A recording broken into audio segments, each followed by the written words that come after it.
Hello, Chill Computer Guy here. The other day, I finally uploaded a new video.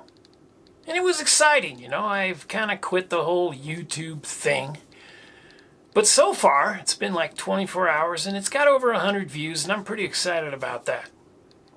I think it's got like 12 thumbs up. It's got a thumb down. You always expect a thumb down. And it's got one comment. And the comment was one of curiosity to me. The comment says, "Read the manual, dude." Well, here's the thing. I'm an intuitive person.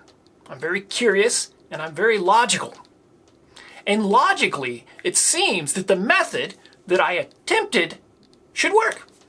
So I'm not the type of person to read a manual. I'm not going to read a fucking manual. Who does that? Read the manual, dude. Well, guess what?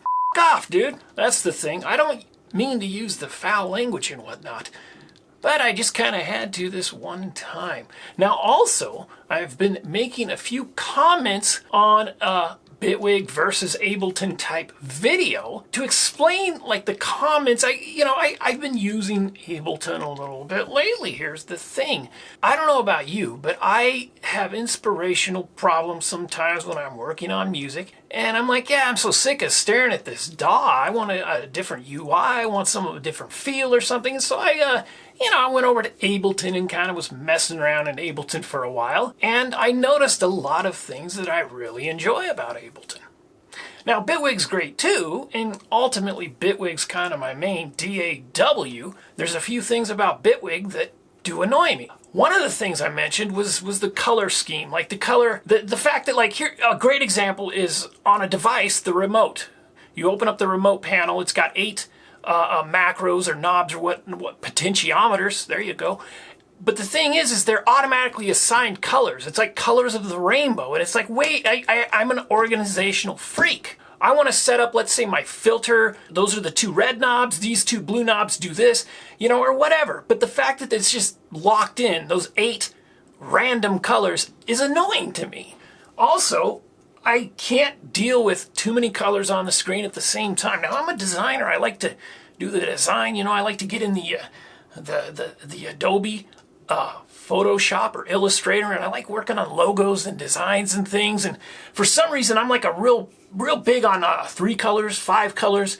But the fact that every single time you open the inspector, you're forced to stare at every single color available. It's just too many colors on the screen at the same time. And that kind of me off. It frustrates me because you look at like, okay, great example. You open Ableton, you go into the wavetable synth, you click the little arrow, you got the full screen wavetable. There's only like 3 different colors going on there. And it's like if the fact that like phase 4, for example, 4 different colors, I would rather have them all be the same color, but maybe like, oscillator A, oscillator B, a big A, a big B.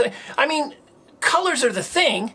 Some people love the colors, but too many colors on the screen at the same time just, it's like I'm working on music and there's somebody just with a fork against the blackboard in the background. Every time I open the inspector, I'm like, oh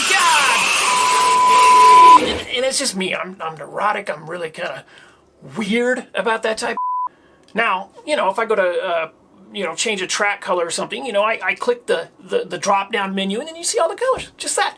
If the inspector had like a drop-down menu with all those colors, that'd be great because I don't want to have to stare at them every time I open the inspector. The remote, I want to pick my own colors I want to label stuff my way. I would like a default clip color because the way I do music is I like to turn everything, gray. Everything's off. Everything's just idea. And it's like, woo, this is hitting. This is working for me. I'm going to assign it green for drum, blue for bass, orange for arpeggios or whatever. But I like everything to just be kind of grayed out while I'm messing with ideas. That's why I wish I could set my default clip color. So every time I bring a clip in, if I'm just messing around, I know I'm messing around. And then once it's defined as something great, something like, ooh, this is it. I got this chord progression just right. I'm going to go ahead and, change the color of that clip because it's something that I think is worthy and something I want to include in my musical endeavor, if you will. So another thing I mentioned is the sound. Ableton, I think I mentioned something about Ableton has a cleaner sound. I don't remember exactly what I said. I'll read the comment here. Oh, there it is there. okay? So you can see there. Basically what I mean is I'm talking about the output bus, okay? When you listen to your project, you know, through the master output bus, to me, Ableton sounds more surgical, cleaner, more digital, very precise, if you will. But that can be a good thing and a bad thing. Now, to me, Bitwig, the output bus, or the summing engine, you know, output bus, summing engine, whatever you want to call it, it's for both DAWs. For me, Ableton sounds very surgical and clean and digital, which can be good or bad depending on what you're trying to do. Bitwig, on the other hand, the master bus or the summing engine that comes out of Bitwig seems more rounded, more, dare I say it, analog. A little softer, a little less perfect. That's also very good, again, depending on what you're trying to do. So to me, I think Ableton has a cleaner sound, but just because I say it has a cleaner sound doesn't mean that's necessarily a good thing. Because I'm always talking about imperfection. I'm always talking about, like, you want to get as far from perfect as possible. The statement there that I made is just what I was experiencing at the time. And at that time, I'd been working in Ableton. And so I was kind of being a little bit of an Ableton fanboy. The fact that the UI is so just, oh, there's only 2 or 3 colors. It's like everything just, it's like a sophisticated. I mean, I can really kind of use the word. That's what ultimately killed me about Propellerhead Reason. Is it's like, I want, you know, like the players, Propellerhead Reason. It's like, is that a toy? Is it have a little Play School logo on there?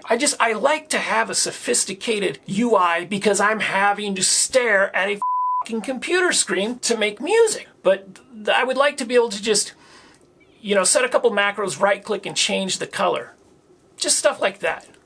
You know, a lot of times I'll comment on something and I'm not being a fanboy of Ableton or a fanboy of Bitwig. I think they're both good DAWs and they both have their strengths. I really do ultimately, I think, like Bitwig a little bit more because of the summing. The output bus sounds more dirty, more analog, less precise. And so I just wanted to make this video to clear those things up. I make the comments, and sometimes the comments back are a little, yeah, maybe I should use more words. And so why not make a video and explain what I'm talking about? Anyway, that's it for me. I just wanted to kind of share those thoughts.